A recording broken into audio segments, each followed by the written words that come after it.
Good afternoon, everybody. I'm David Huff, CPA, bringing you the December 1st, 2023 edition of News from the Front Lines of Business by D.W. Huff Consulting, where we help our business owners to build, grow, and enjoy their wealth. So we'll kind of just jump in here and look at some of the news. I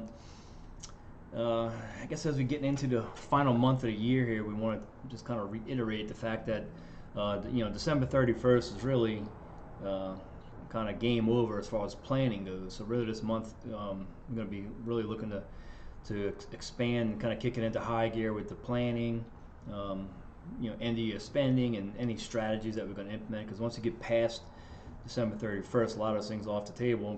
Actually, pretty much all of them are off the table as far as saving any kind of taxes. So.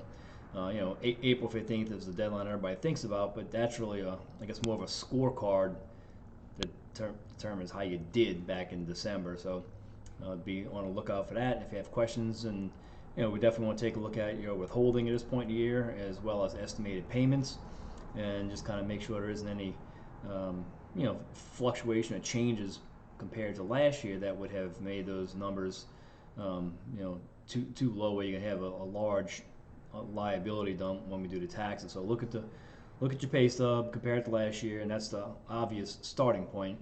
And reach out to us if you have any further questions. But so anyway, so just talking about things that have come up. So we're seeing more and more of the politics and the news on the political presidential candidates.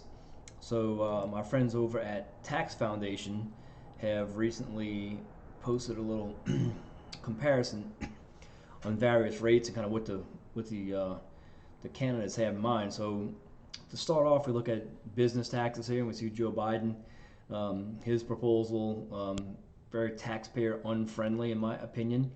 On the corporate taxes, he wants to raise currently there's a flat rate on C corporations at 21%.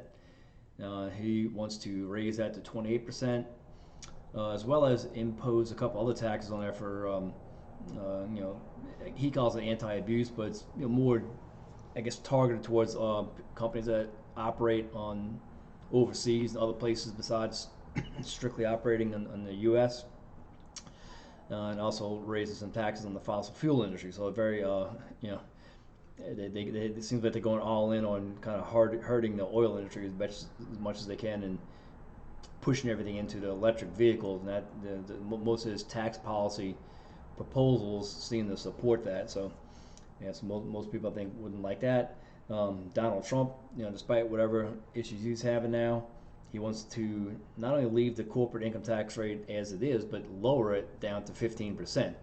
So naturally we all like that. And when you look at some of the comparative numbers there, internationally, that does make the U.S. much more competitive if that gets implemented. So we like that. And of course, the growth in the corporations. I know most people don't completely believe in that trickle down economics theory, but lower corporate tax rates do seem to have a downward pressure on prices and all the bad things. So that corporate rate seems to be very possibly helpful. And then DeSantis doesn't have any really major changes there. I think he's pretty much looking to kind of leave things alone, but expand some of the depreciation, accelerated depreciation write-offs for certain equipment purchases. So that's pretty good. Nikki Haley, nothing going on. But then we got this Vivek Ramaswamy. Getting a lot of press. If you looked at some of the Republican debates lately, he does seem to be kind of stirring the pot and very much willing to jump in there and be argumentative and entertaining. But he's proposing a 12% flat tax. So I think we've seen those proposals in the past. We know that they just don't have a chance of working because of the lack of support from industries that receive tax credits and tax breaks. So yeah, interesting to see if that could ever kind of take off. But at that 12% tax rate flat with no deductions and no credits, very interesting. Then we look at move on to the capital gains rates, and we see once again the Biden administration's making it more expensive. So looks like he wants to raise long-term capital gain rates on certain high-income earners. Also wants to get rid of the, wants to add that 20% rate and expand that. So if you have household net worth of over 100 million, you would get this increased capital gain rate there. So the 15% rate would turn into 20%, and that seems like a nightmare. I think we looked at that. As far as how do you measure net worth when a lot of these companies don't have a lot of publicly traded assets in their balance sheet? Seems like that could be an enforcement nightmare. Nothing from Trump, nothing from everybody else. So really, if the Democrats get in there, they definitely, we could see increased taxes on the horizon for sure. Whereas most of the Republican candidates seem to either want to reduce things or leave well enough alone. And then we look at one last category here, the individual income tax rates, and kind of more the same here. That net investment tax wants to increase it from the current rate up to 5%. It wants to reinstate that 39.6% top tax rate. So currently the highest tax rate is 37%. So there's a move here to add that other 2.6%. So between that and the increase in that net investment tax rate, it's a pretty that could be it's another 5% or so on the high earners there. And most everybody else wants to keep it the same. But then we look at Vivek Ramaswamy again, and we see he's just like on the corporate slide we looked at a little while ago. He wants to impose a 12% rate on every kind of tax, so personal income tax, business income tax, everything. So so simplification, it seems like a good idea, I think. But we look at that 12% rate, and when you start taking into account the different credits and other things that aren't available, I just have a hard time seeing that ever playing out. But that's the overview. So keep that in mind as you're voting and making your decisions on who you're going to support.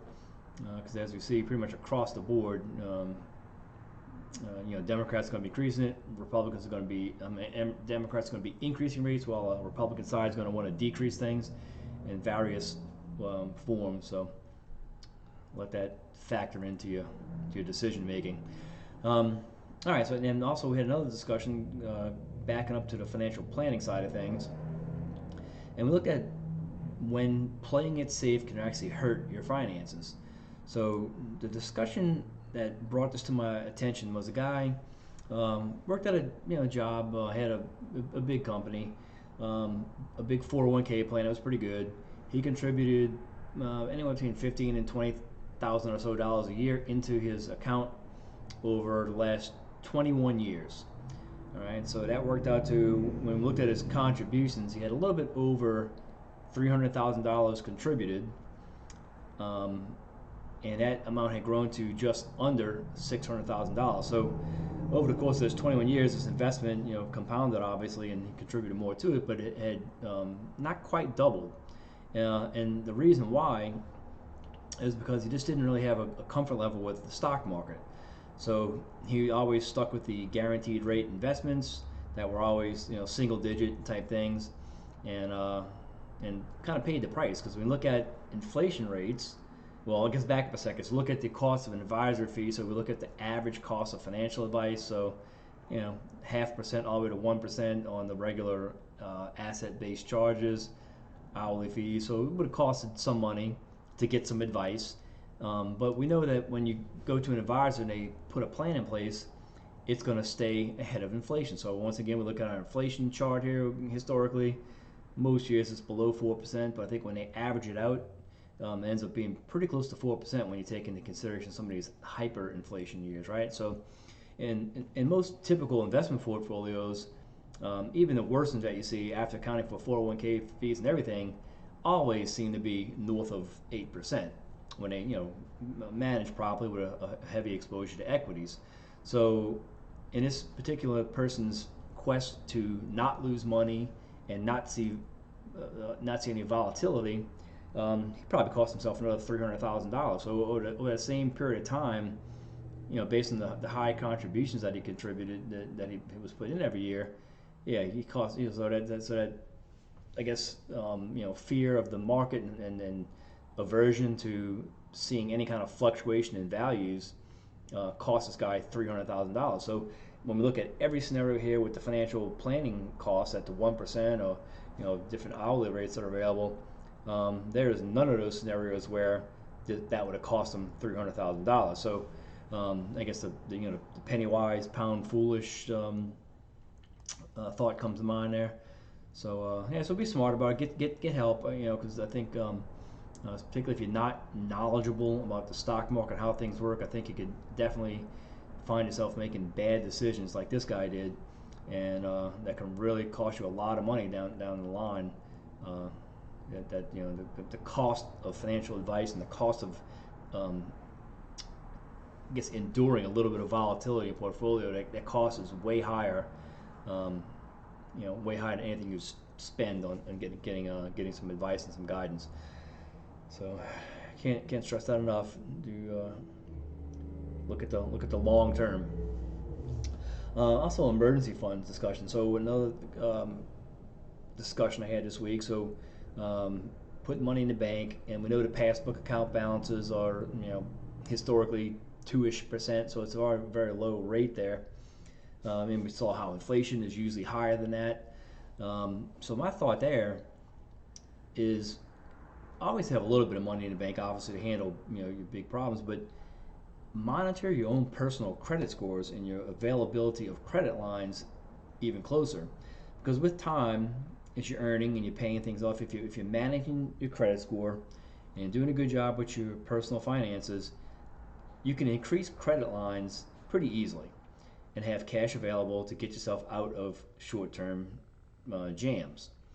So so I would kind of balance those two things: having some money in the bank, yes, but also paying attention. So if you're the person who pays cash for everything, you don't have a good credit score because you don't have activity on credit cards, I would just toss out the suggestion to you that you look at doing those things. Pay it off every month. Don't get yourself in a boat where you're paying some finance charges, but do those things to keep the credit score high and kind of play the game a little bit and have those high lines available, and things get a lot easier. When you have that short-term cash crunch, run up a line of credit, pay it down quick, and then you can kind of shuffle things around with your investments and cash and kind of make things work. So so don't discount the value of having available lines of credit when you're looking at emergency funds. So that's my last thought on that. So I'm going to close things out for the week. I'll share a picture here, a collage here you may or may not have seen if you are friends with me on social media. But just yesterday was our 32nd wedding anniversary. It's looking at some of the old pictures there, and I don't know, it gets a little bit reflective when you look at these things. But many of the people in these pictures are no longer with us as time has gone on, and I didn't put the picture up here, but when we looked at some of the pictures from last Thanksgiving, where most of our family was together, there are plenty of new faces in those photos. So yeah, the world keeps turning. So be grateful for the day you have here. And with that, I'll say enjoy the weekend, and we will see you out here next week.